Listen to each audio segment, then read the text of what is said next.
Hello everybody and welcome back to my channel. I am Sam. I'm an artist and illustrator coming to you from Dublin in Ireland. And you can find me all around the internet looking for Irish farm art or on my dedicated Instagram account, An Irish Knitting Podcast. You can find my artworks on my website irishfarmart.com or my patterns on Ravelry and Lovecrafts. Because I forgot to mention, I'm an aspiring knitting designer as well. If you are a new viewer, thank you so much for coming by. It really means a lot to me. Every time I see that little view count or subscriber count, really my heart is filled with massive joy, so thank you so much. And if you are a returning viewer, well, thank you again for coming back to this channel. This is a regular knitting podcast in which I try to talk to you about my works in progress, finished works, acquisitions, not exactly in that order, and anything and everything that is happening in my knitting life. Usually every other week, but you never know. I have to do a couple of management intro or admin intros. First of all, thank you so very much for checking out my past video with a recap of all my knits of 2023. I had some technical issues with the audio and I had to take down the video, upload it again. Unfortunately, I'm still editing on my phone. My computer is definitely dead. I'm just saving money to get a new one. And by the way, thank you so much for everybody that donated to this channel goes through my Coffee account. I'm trying to get some of the expenses of getting new equipment for this channel covered, so really that means a lot.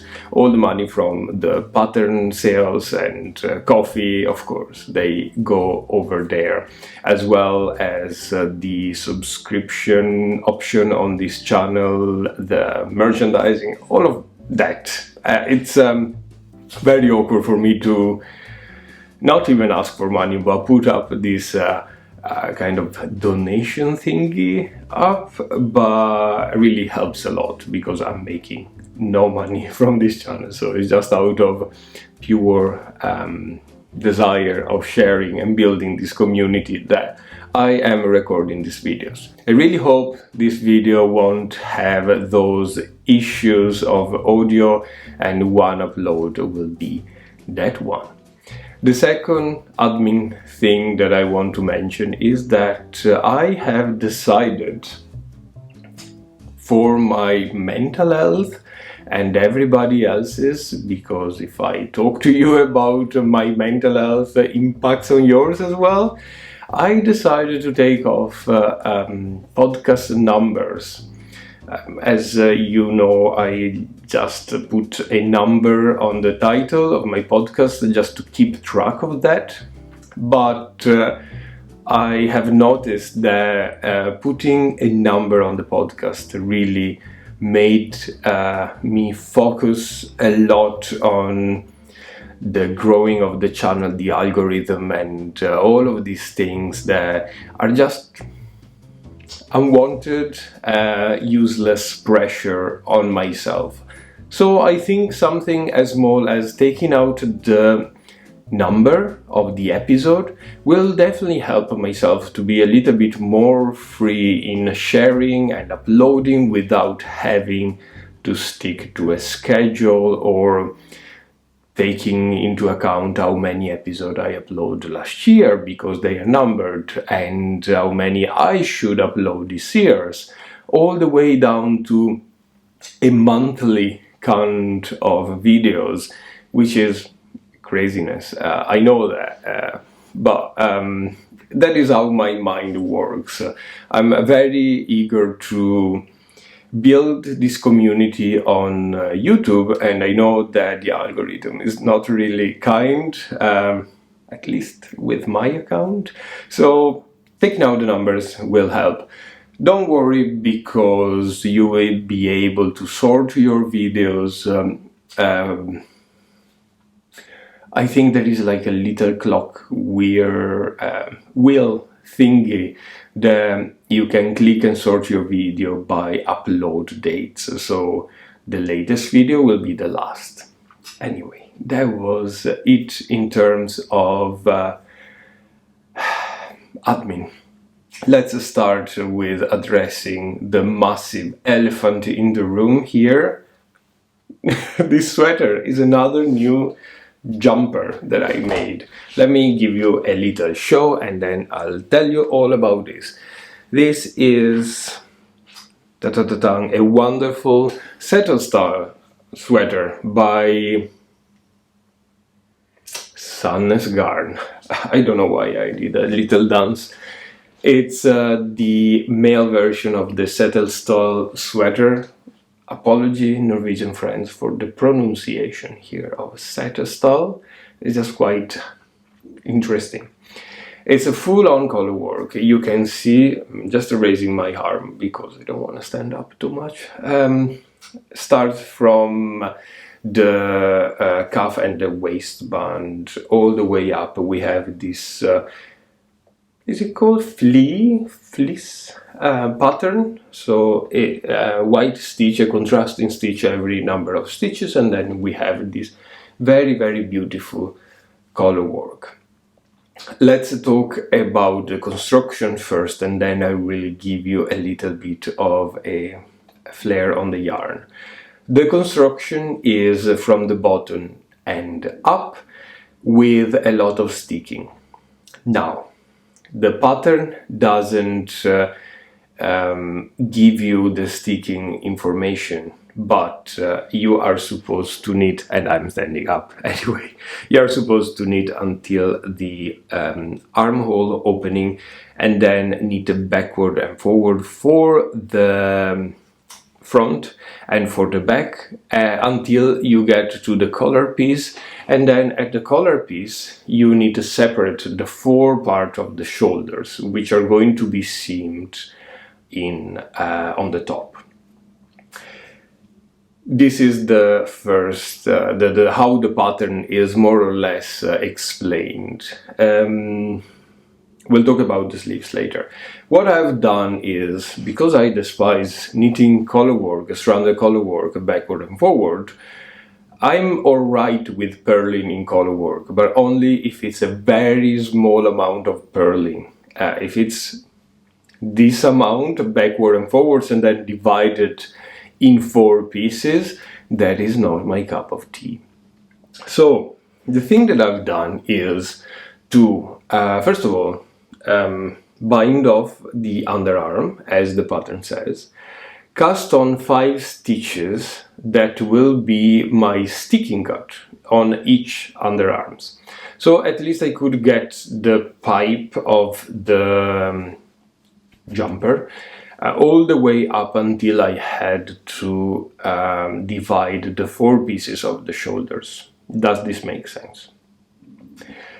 Knit up, and when the pattern tells you to cast off for the neck and work separated the 2 shoulders, I just cast on another 4 stitches. So bind off the stitches for the neck and then cast on a number. This is complicated. Bind off for the neck where the patterns tell you, and then I cast on 5 more stitches, and so I could knit in the round as well for the neck and the back. So at the end of the day, I should have taken a picture, but the jumper was all scrunched up like a little ball with this horrible looking, let me tell you, little new cast on stitches and holes everywhere where the pattern tells you to cast off stitches. But the moment you cut for the sticking, everything is playing a nice and it becomes a beautiful, beautiful jumper. What I have done there is to follow exactly where the pattern tells you to decrease and increase. So, for example, let's take the neck. It's probably easier to show.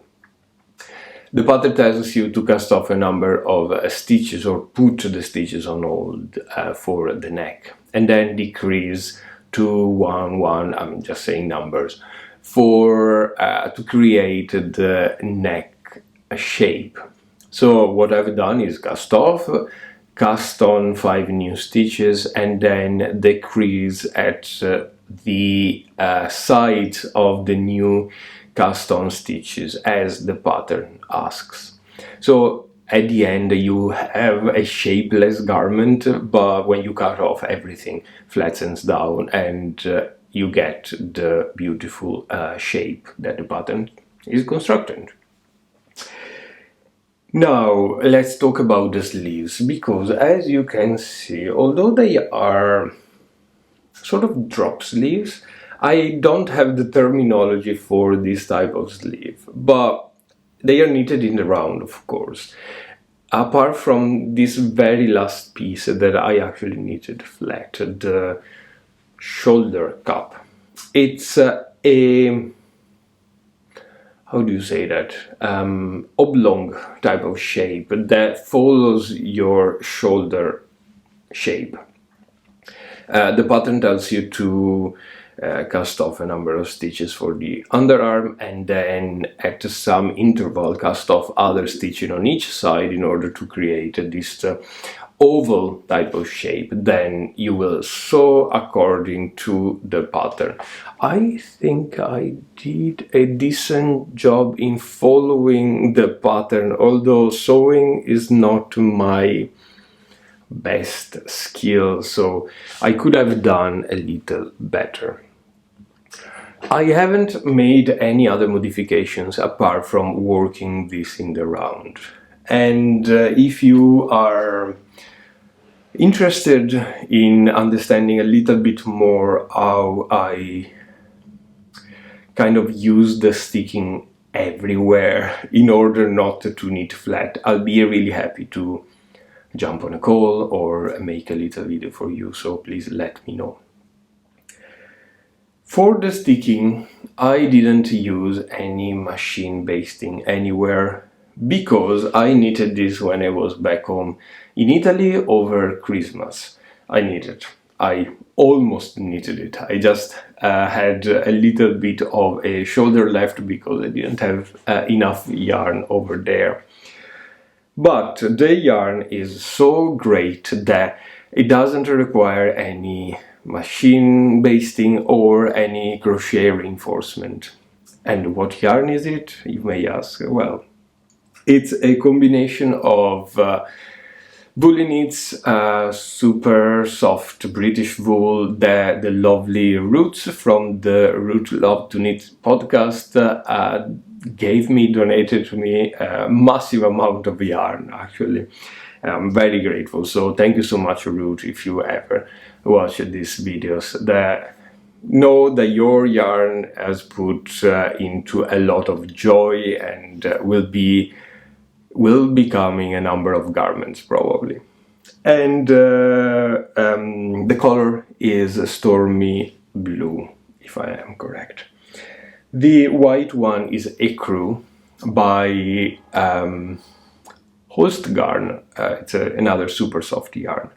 I repeat myself over and over. Super soft yarn is a pure wool fingering weight yarn, which is sold in big cones of yarn of half a kilo, and the cones are drenched in spinning oil. So when you knit up, you find your garment, your fabric, to be very holey and sheer because of the oil that keeps all the fibers together. When you wash it, although the water, it's black, actually it's very dirty, but all the spinning oils gets off your garment and it plumps up so well. It's an amazing yarn for color work, for example. It's probably, if not my favorite, one of my favorites yarns so far. What else to say? Size-wise, I actually have the pattern here. Let me check if I'm accurate. Oh, by the way, I print off my patterns, and this is the state of a pattern. I can't, by the life of me, use iPads or phones or programs. I get really, really tired. So, what did I do? Yes, the pattern originally, sorry, it's written for a DK yarn. So I'm using fingery weight held once, so this is a true fingery weight knitting, and I use my 240 rules. I know that for Sandnes Garn patterns works like a charm. 240 rules, what does it mean? Means that I know that if I use a combination of 2.5 3mm needles using fingery weight yarn, if I cast on 240 stitches on my waistband, I know that the garment will fit well or decently well. So I choose the size that was closer to that 240 on the waistband. This is a bottom-up garment, so it was very easy to start from the very beginning with these 240 rules. Needle-wise, 2.5 3mm, as I just mentioned. I don't think there's anything else to say. The only thing that I would do differently is knit a bit longer the body. It's not bothering me now, but I'm wearing tracksuit bottoms, so I mean, I'm not dress up for the jumper itself, so this would look very nice with a pair of jeans. So I don't know if that will bother me. It's the first time that I'm wearing this, so I'm quite happy with the fit. Fits quite tightly, there's no ease at all. And yeah, if I go back, I probably would add a couple of centimeters on the body, but with the caveat that I don't know when I'm wearing this properly how that will look like. So all in all, I'm very happy with this, and I find the combination of color just astonishing and beautiful. I will knit this again, and I probably bought yarn for this. I will tell you in a second. Let's go on with finish works. Keeping in mind this color work, I was looking for a hat, and I made a hat using this exact combination of a color work. So the pattern for this hat is my Northsiders hat that you can find on my Ravelry page, or Lovecraft if you use that rather than this one. I can't write up this color work because it's owned by Sandnes Garn. Why did I make a hat? Because I was looking for a hat. I couldn't find the one that I made last year. So either I gave it away or it's lost somewhere in the house. So I made one. Super simple. I used for this, I don't remember the yarn. I use for this Drops Fable, which is a sock yarn from Drops, in the colors navy blue and white. Yeah, I think it doesn't come back to me because I have a big box of ends of yarns, and I am trying to get rid of those, and it happens that I had a couple of balls of Drops Fable, which yeah, they are okay for a hat. It fits very well, if I can say myself. And the beauty is that the pattern actually fits exactly the stitch count of my Northsiders hat.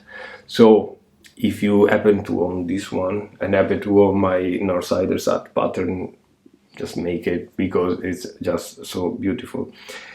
Feature wise, has a rib thingy that, with a nice little trick, you can see has a fold, so you always know where to fold it and always look very nice and tidy. I put a pom-pom on the top just because I had some yarn left, and as you can tell, I didn't have much of the blue left, so I decided to make it white with specks of blue. I think it looks very, very nice and goes exactly well with this jumper as well. Nothing really else to say for this. I'm very happy with this. Once again, it's a combination of the Setesdal Sweater for Men by Sandnes and my Northsider hat.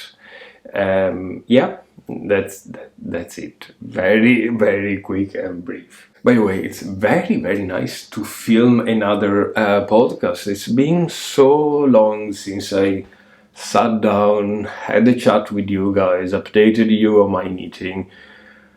For some reason, I had a little bit of fear of putting myself in front of a camera again. It's been a long time since I sat down with an hour to spare and just filmed a podcast.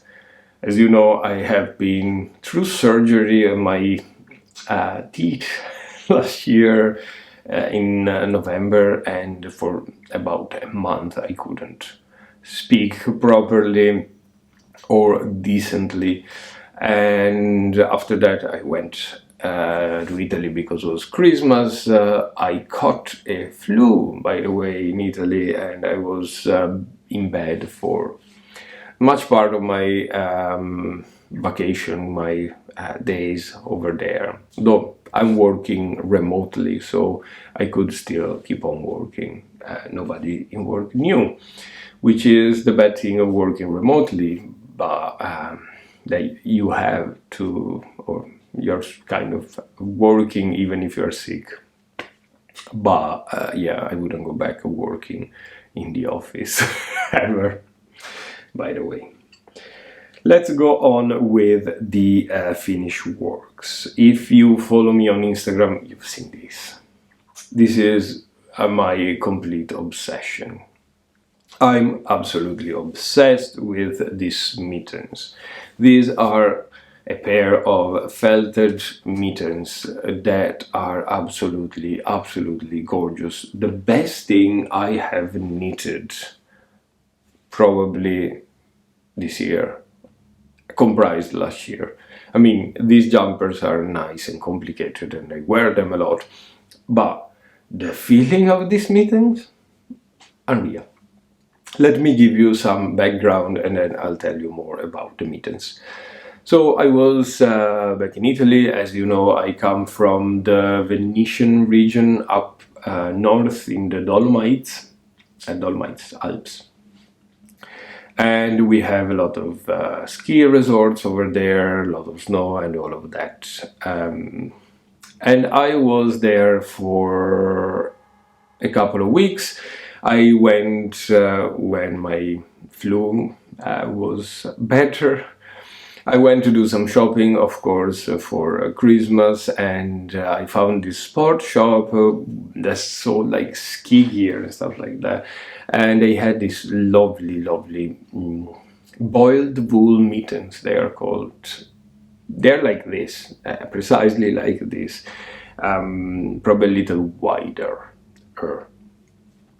But they are beautiful. The brand is a very kind of luxurious sport brand, very well known, that I won't mention here. But yeah, I was that close to buy those mittens because they were so warm and beautiful and cozy and everything that you really want from a pair of mittens. The wool was just precious, just absolutely gorgeous.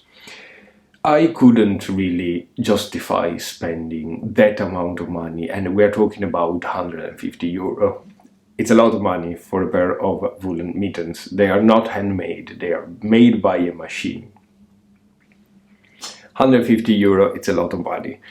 So I left them there, and I kept in my mind this thing of felted wool, boiled wool mittens, and it happened that I was looking into my basket of ends, and I found some Peer Gynt from Sandnes Garn, which is like a woolly decay yarn. As you can tell, I had a couple of balls of the dark grey one and just a teeny tiny little hand of the white one.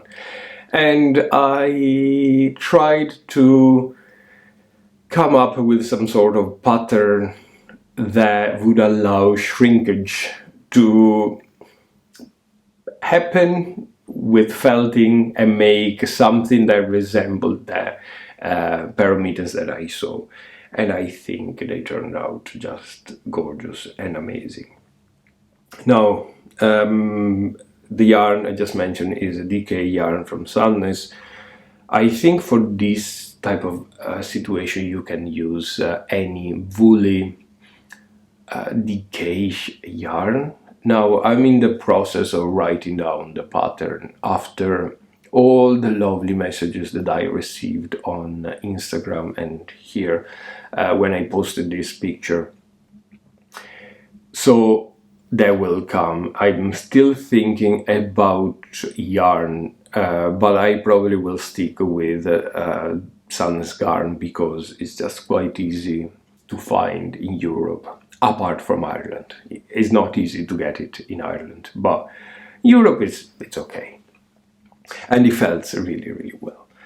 They are worked from the cuff and up. It's a very simple construction. They are in the same situation, so you can eventually wear them in the same in different hands. When you felt them, I put it in the washing machine 40 degrees for about half an hour, like a regular felting thing cycle, I'm trying to say. And they turn out tiny, like literally small, like a child size.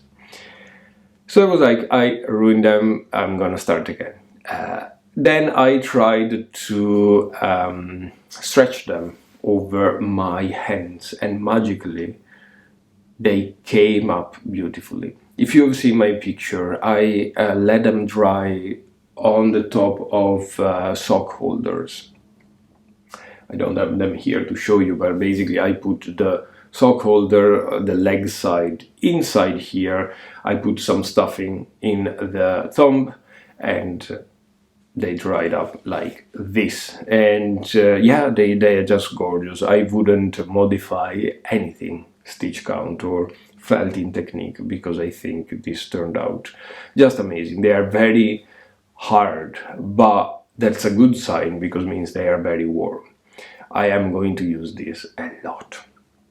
Now, what else to say? Yeah, I was saying they are only one side. There's no distinction between left and right mitten. But if you take them out, you can see how they are different. And this is all because the shaping after felting. So felt them out the washing machine, were tiny, so stretch them on my hands very heavily, stretching them and pulling them. And eventually the thumb gusset-ish took the shape of my hand, and they became a left and a right. So I am of course writing the pattern, but I am making another one. I'm gonna try to show you. This is just the very beginning of the cuff with my hands of Sandnes Garn Peer Gynt, and I will try to make a left and a right to see if there is much of a difference when felting and after felting. And also I want to try a different stitch count in order to get a couple of sizes. Let's see how that goes. But considering that these were out of the washing machine, were basically to go in the bin, how small they were, how they stretched out so beautifully and kept the thickness of the fabric, of the felt. I'm just astonished. I'm astonished. I don't know if it's the washing machine, I don't know if it's the felting technique, I don't know if it's the yarn, but I'm just very, very happy with this. Anyway, the pattern will come soon. I don't think that for this video we'll have the pattern done, but yeah, I need to finish that other sample, write down the grading, and then send it to the tech editor, and then getting a couple of testers, and then publishing it, which is a long thing to do. I don't know if this year I will be publishing as many patterns as I have done before. It takes a long time and a lot of money, and you know, priorities. I have a computer to buy, I have expenses. Life is not cheap in Ireland, as it's not anywhere in the world, so we'll see what I can do. But yeah, I'm super happy with these mittens.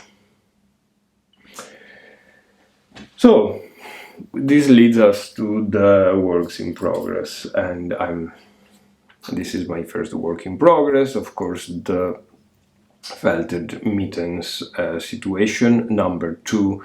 I think I will never get tired of this. I am using a tiny bit of Sandnes Garn Peer Gynt that I have left here. More is coming, hopefully today or tomorrow, should be in the post now, so we can have another pair done. I would just need this, if I have to be honest with you.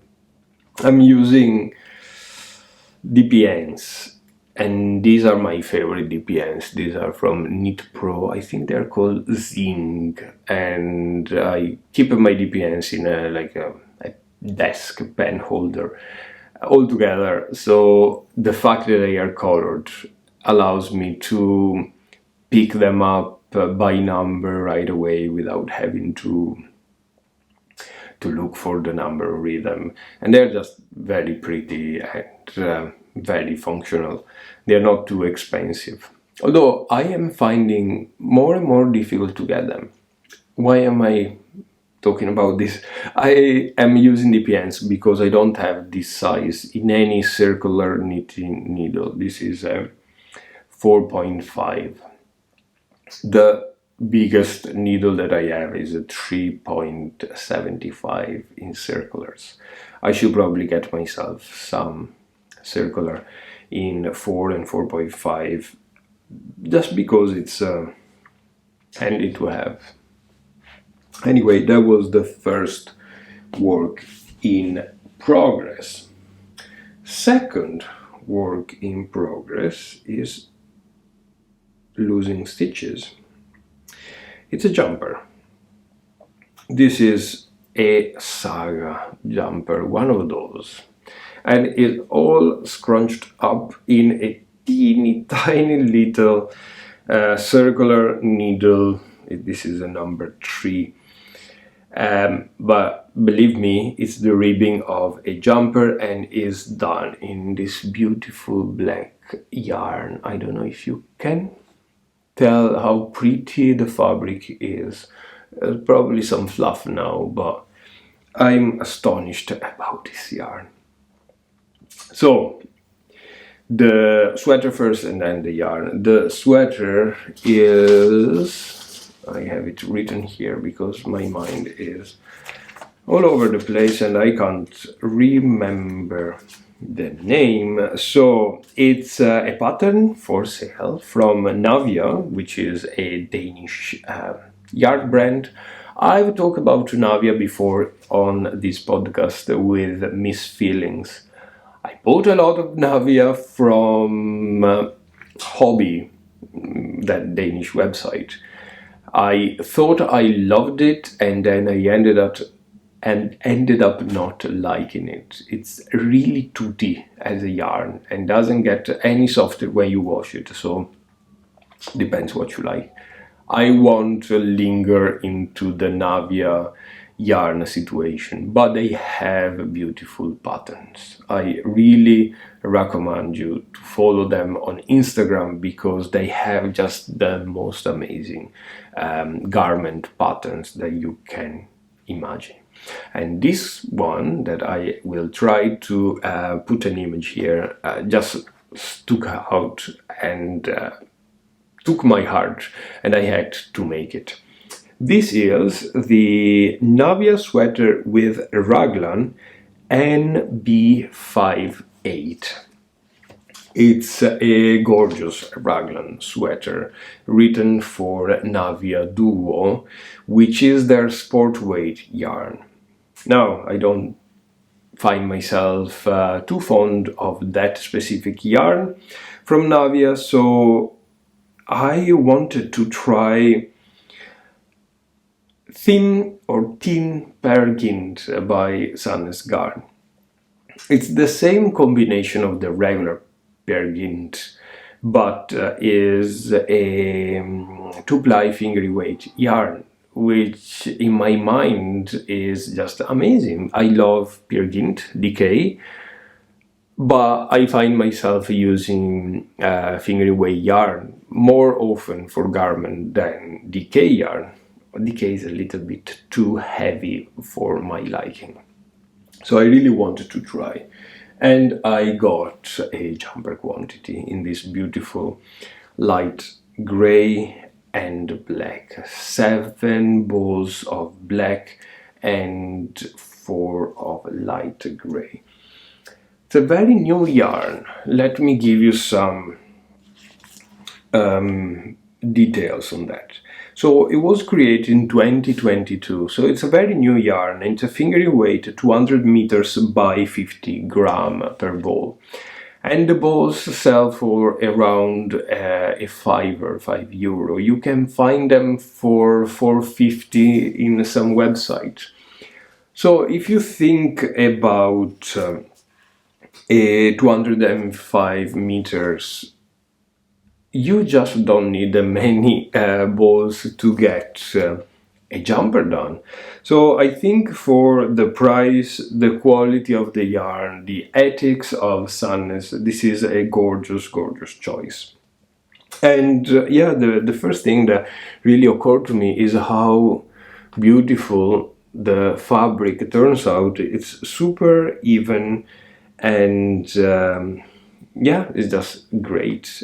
A minor thing is that it's a bit splitty, so the needle tends to split the yarn when you knit through it. And I'm using this Knit Pro needles, which aren't the most sharp needle of all the needles. So I wonder if it's because it's black yarn, so my sight is not accurate and I end up splitting the yarn, or if it's not spun super well or super tight to allow you just to knit through. I have to say that I am a continental knitter and I tend to be quite fast with my stockinette stitch, so that could be another option. But so far, so good. On the jumper construction, I'm knitting the second size based on my 250 rule. And yeah, it's knitted from the bottom and up. You knit until the sleeve bind off, and then you put the body on hold. You knit the sleeves, beautiful color work on the chest, and then goes up with the raglan. decreases. Now, at the beginning of this, I was saying that it's been a saga. Why saga? Because this pattern came in Danish only. So I had to translate it into English at least, never mind Italian. It's not easy to translate Danish knitting patterns into English. I had the help of Google Translate, as well as kind people on the internet that checked the pattern with me. And I was able to get everything done apart from the raglan decreases. Now, I need your help here. I'm going to spoil this, but because in my opinion the pattern has an error, and I contacted Navia, they told me they will get back to me, they never got. So the pattern says to knit until the raglan decrease and then knit two together from the back loop. Now, the pattern doesn't tell you what to do on the other side. So, in my mind, I should do a knit two together.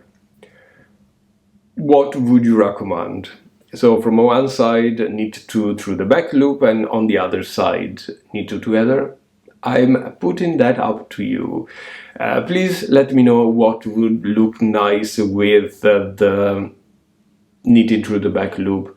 I just don't want to get through the SSK knit two together and do a regular raglan as per usual. Some people recommended a fully fashion cable decrease. I just want something simple but that look nice and different from knit two together and SSK. So let me know, any recommendation is very, very welcome. And yeah, that was my second and last work in progress. And I think we're doing well, considering that I tend to be monogamous in my knitting situation. And yeah, acquisitions. Acquisition-wise, I got, of course, the jumper quantity of Tin Pergint by Sandnes. It's a gorgeous yarn, and I really recommend it. It's just a pity that nobody in Ireland carries this thing, so I have to ship it from far away. If any shop in Ireland is watching this podcast, please consider carrying Sandnes Garn, please. And then while I was on the website, I bought this. This is a Drops Baby Merino mix. It's a dark grey and a light grey. They are my colors. I can't do anything else. This is a superwash merino wool fingering weight by Sandnes. And I got a jumper quantity of this, so my 7 ball and 4 the other way around. Why did I get that? You heard me complaining a lot by Sandnes, by drops before the ethics and this and that. And every other podcaster on YouTube is complaining about that. I still think, of course, the company could be a little bit more transparent, and those interesting behaviors are bad, but you know, they are probably in the right, on their own right. I have no idea, I don't want to get into that. But nevertheless, is the most common option, at least over here, of pure wool yarn at a decent price. Let me talk about Ireland as an example. Ireland is a great country, it's a bloody expensive country. If you get Irish yarn, you can't find it for drops price. Of course, there is a cost behind drops price being so low, a cost on the ethics of the yarn, the manufacturers. the ethics of the resellers. I've heard that they are bound to drops prices, and when drops is running a sale, they have to run a sale and stuff like that. And there is a cost on the economy generally, so buying locally produced Irish yarn would be better for the Irish economy, the sheep growers or shepherds, the industry, the meal industry, and the local seller. You know, it's tough because the same amount of Irish yarn can cost you 3 or 4 or 5 or 10 times this one, easily 10 times. So I find myself always dwelling with the idea of supporting the local economy and the community, and being able to knit at the speed and the pace that I want. So in this case I was a little bit naughty and I just went for the cheap option. But this is gorgeous yarn, nevertheless. It's a superwash, and you may say, why did you buy superwash? I have done plenty of disasters in superwash. I threw jumpers, beautiful garments in the washing machine and they came out destroyed. Why am I doing this to me? Well, the other jumper that I made with this yarn is my Cortina sweater. The pattern is by Setesdal Garn, written by Arne and Carlos. And I'm using that jumper over and over again. I came to the conclusion that I'm using that so often because A, the yarn doesn't itch at all. It's like wearing a hoodie, a sweatshirt. And B, because the yarn was so inexpensive, that allows me to be less mindful of wearing the garment, not getting any stitch pinched by a zip, or I don't know. You know, when you wear a garment, it gets worn out eventually. And if I wear this garment, this jumper, that is knitted in beautiful yarn, and if it's knitted in a yarn that is actually expensive, it makes me feel a little bit more heavy-hearted than just put on my Cortina sweater. I know that is worth, let's say, 20 euro, and yeah, it's so much easier. So I wanted to make this jumper again with this yarn here. And yeah, this will be a long time project. I'm not pretending to start this anytime soon. The only thing that worries me for this project is the amount of sticking.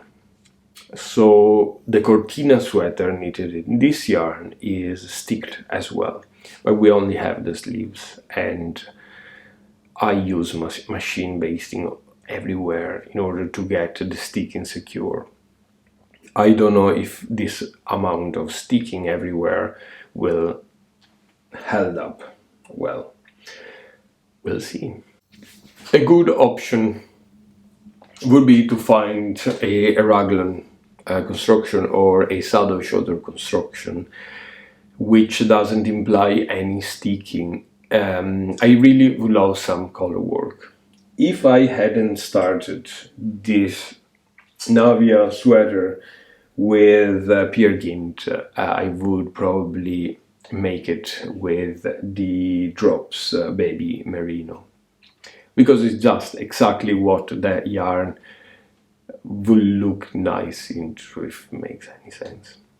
If you have any pattern recommendation, please let me know. I'm always eager to find new patterns. I just would like a nice little raglan or saddle shoulder construction with a tiny bit of a color work on the front. Nothing too flashy or crazy, but you got it.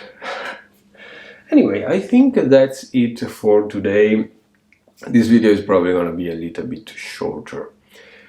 Now, at this time last year, we were talking about plans for the year ahead, and I remember making a lovely little spreadsheet with all that I wanted to knit, all the yarn that I wanted to get rid of, all of that thing.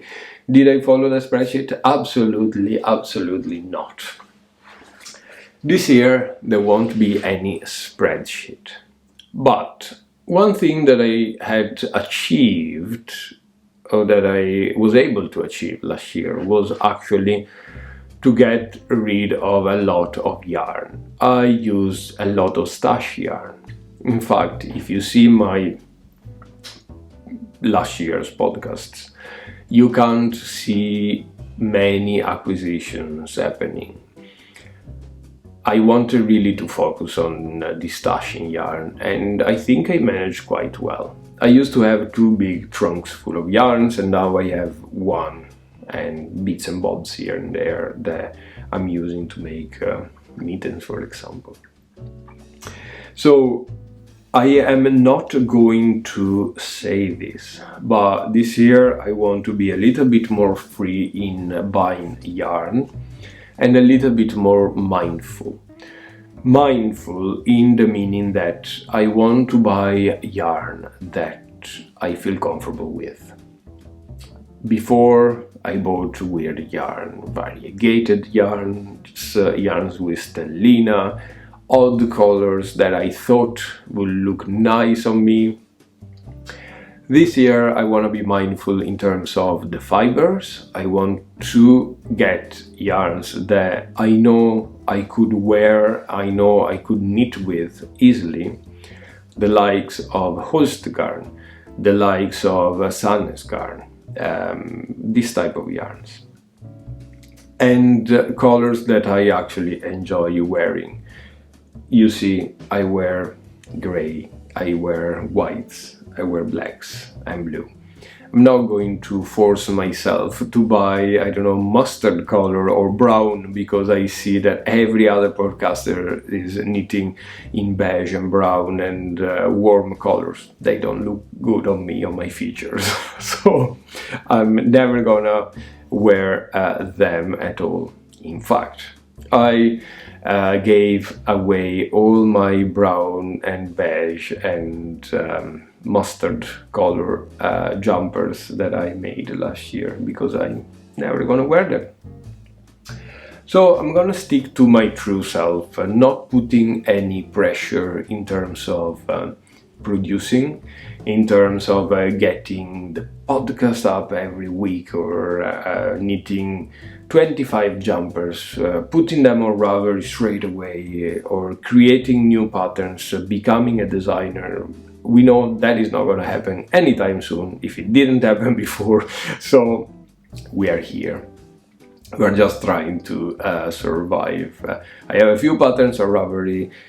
Those are fine. Every now and then I will come up with something new like this one, but I'm past the dream of expecting to get the glory of the designers. So it's gonna be easy, chill, and I am going to step back into the cozy knitting, into bringing back a knitting for my soul, rather than pretending this thing will become something more, which is not.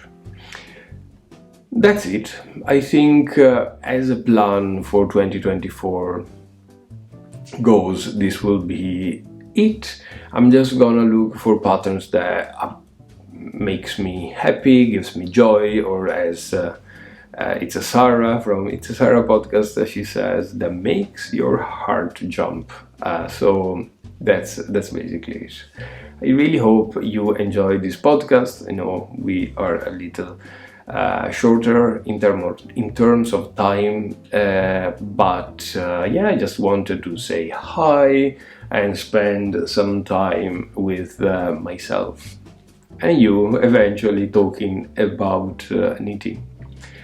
Please consider to subscribe to this channel, give it a thumbs up, and just say hi. And if you have any recommendation for me on the jumper I should knit with that merino wool, and mostly on the raglan decreases, please let me know. I will see you very soon. Thank you so much, and bye bye.